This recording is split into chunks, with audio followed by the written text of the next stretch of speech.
आज आपके सामने हम एक बहुत ही इम्पोर्टेंट हमारे शरीर का ऑर्गन के बारे में बताने जा रहे हैं। वो है आँख। आँख का दो भाग होता है, एक बाहरी भाग जो हम लोग को दिखता है और एक भीतरी भाग जो हम लोग को नहीं दिखता है। तो आज आप लोगों को हम आँख के बाहरी भाग के बारे में बताने जा रहे हैं। ध्यान से देखिए, पूरा वीडियो देखिएगा क्योंकि ये जनरल नॉलेज के लिए भी जरूरी है और आपके बायोलॉजी के लिए भी बहुत जरूरी है। देखते हैं। आइज आइज का व्यास, सबसे पहले हमारे आइज का व्यास कितना होता है? 2.3 सेंटीमीटर। हमारे आइज का व्यास 2.3 सेंटीमीटर। हमारे आंखों को कितनी मांसपेशियां पकड़ के रखती हैं? ये हमारे आंखों में कितनी मांसपेशियां पाई जाती हैं? तो 6 मांसपेशियां हमारे आंखों में पाई जाती हैं। ये एसएससी में भी एक क्वेश्चन पूछा था, हमारे आंखों में कितनी मांसपेशियां पाई जाती हैं? तो 6 मांसपेशियां पाई जाती हैं। अब हम लोग देखते हैं हमारे आंखों में जो सबसे बड़ा पार्ट जो दिखता है, जो व्हाइट पार्ट दिखता है, उसको हम लोग स्क्लेरा कहते हैं। क्या कहते हैं? स्क्लेरा। इसको श्वेत पटल भी कहा जाता है। क्या कहा जाता है? श्वेत पटल भी इसको हम लोग कह सकते हैं। श्वेत पटल भी कह सकते हैं। ये क्या होता है? देखिए, हमारे आंखों का सबसे बड़ा जो सफेद भाग है, वो कभी कभी क्या होता है, आंखों में चोट लग जाती है या फिर आंखों में कुछ चला गया, तो जब हम आंखों को मिचने लगते हैं तो हमारी आंखें लाल हो जाती हैं। तो जब वो आंखें लाल हो जाती हैं, जब स्क्लेरा लाल हो जाता है, जब इस प्रकार से वो लाल हो जाते हैं, तो इसे हम लोग कंजक्टिवा कहते हैं। क्या कहते हैं? कंजक्टिवा कहते हैं। ये क्वेश्चन में बहुत इंपॉर्टेंट है कि स्क्लेरा का लाल होना क्या कहलाता है? तो कंजक्टिवा कहलाता है। ओके, इतना में तो कोई प्रॉब्लम नहीं दिख रहा है हमको। इसके बाद हमारे आंखों के जो बीच में जो बड़ा सा पार्ट है, जिसको हम लोग आइरिस जानते हैं, आइरिस के नाम से जानते हैं, ये 3 कलर का होता है।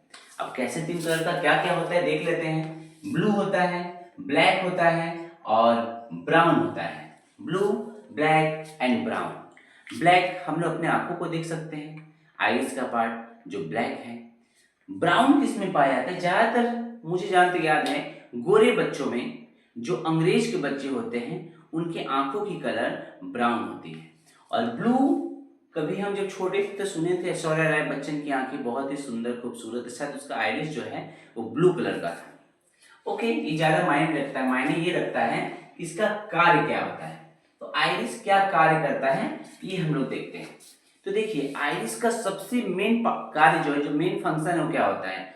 वो प्रकाश को कंट्रोल करता है कि प्रकाश को कितना मात्रा में हमें अंदर भेजना है, उसको कंट्रोल करता है। जैसे मान लीजिए आप धूप में चले गए या आपकी आंखों में कोई टॉर्च मार दिया जोर से, तो उस प्रकाश को कंट्रोल करेगा कि हमारी आंखें खराब ना हो। तो क्या होता है? देखिए, ये प्रकाश की मात्रा को नियंत्रित करता है। ये जो अधिक प्रकाश होता है तो इसमें सिकुड़ जाता है और कम प्रकाश में ये फैलने लगता है। अधिक प्रकाश में सिकुड़ जाता है और कम प्रकाश में फैलने लगता है।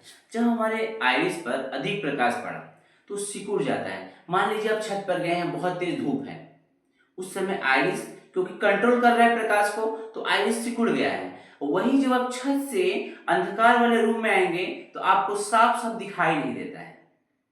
आप गौर कीजिएगा, आपको उस समय साफ साफ कुछ समय के लिए दिखाई नहीं देता है। कारण क्या होता है? कारण नहीं होता है कि उस समय आइरिस सिकुड़ा हुआ होता है। जब हम लोग घर के अंदर आते हैं तो आइरिस धीरे धीरे धीरे धीरे फैलता है। उसके बाद हम लोगों को 1 मिनट 2 मिनट के बाद साफ साफ दिखाई देने लगता है। जो जल्दी देखना चाहता है वो क्या करता है? वो आंखों को मिचने लगता है कि साफ साफ हमको दिखाई देने लगे। ओके, तो पता चला हमें कि जब धूप से छांव में आते हैं, धूप से अंधकार में आते हैं, प्रकाश से अंधकार में आते हैं, तो हम लोगों को क्यों दिखाई नहीं देता है तुरंत। ओके, अब हम लोग आते हैं आंख का सबसे मेन और सबसे अंदर का पार्ट है, जिसको हम लोग नाम दिए हैं पिपिल। इसका एक ही कलर होता है, वो कलर है ब्लैक। चाहे कोई भी हो, उसका कलर है ब्लैक। इसका मेन कार्य क्या है? ये प्रकाश को लेंस में भेजता है। प्रकाश को लेंस में भेजने का कार्य कौन करता है? तो पिपिल करता है। प्रकाश को लेंस में भेजने का कार्य कौन करता है? तो पिपिल करता है। काफी इंपॉर्टेंट, काफी बहुत मजेदार क्वेश्चन था, बहुत इंपॉर्टेंट क्वेश्चन है ये क्वेश्चन। और यहाँ पर एक क्वेश्चन है, ये दोनों लगभग लगभग सिमिलर है, बस फर्क क्या है कि कॉर्निया जो होता है ये प्रकाश को आंख में भेजता है और पिपिल जो है प्रकाश को लेंस में भेजता है। तो हम लोग पिपिल का कार्य देख लिए, कॉर्निया के बारे में सब बता देते हैं। कॉर्निया, इसको हिंदी में स्वच्छ पटल भी कहते हैं। ये हमारे आंखों का ऊपरी पारदर्शी पार्ट है। ये ऊपरी पारदर्शी पार्ट है, ये जितना अच्छा रहेगा, जितना साफ रहेगा, उतना क्लियर हम लोग देख पाते हैं। जब नेत्र दान दिया जाता है ना, जो नेत्र दान दिया जाता है उसमें हम लोग ऐसे नेत्र निकाल कैसे कोई किसी फिट नहीं कर देता है, वो कॉर्निया को ही दान दिया जाता है। एक्चुअल में वो कॉर्निया का ही दान होता है, जिसको हम लोग नेत्र दान के रूप में जानते हैं। नेत्र दान के रूप में जिसको हम लोग जानते हैं, एक्चुअल में कौन सा दान होता है वो, तो कॉर्निया का वो दान होता है। इसका मेन कार्य कॉर्निया का क्या है, ये प्रकाश को आंख में भेजता है। ओके, तो ये आप लोग को आज हम बताए हैं आंख का बाहरी भाग के बारे में। अब नेक्स्ट डे आप लोगों को हम बताएंगे आंख के भीतरी भाग में किस प्रकार से आंख जो है एक्चुअल में पीछे जो हम लोग का जो थर्ड ब्रेन है, जो पिछला सबसे पिछला पश्च मस्तिष्क है, वहां तक आंख का पार्ट गया हुआ है, ब्लैक स्पॉट तक चला गया है, येलो स्पॉट तक चला गया है। तो इसके बारे में आप लोगों को हम नेक्स्ट वीडियो में बताएंगे। Thank you very much.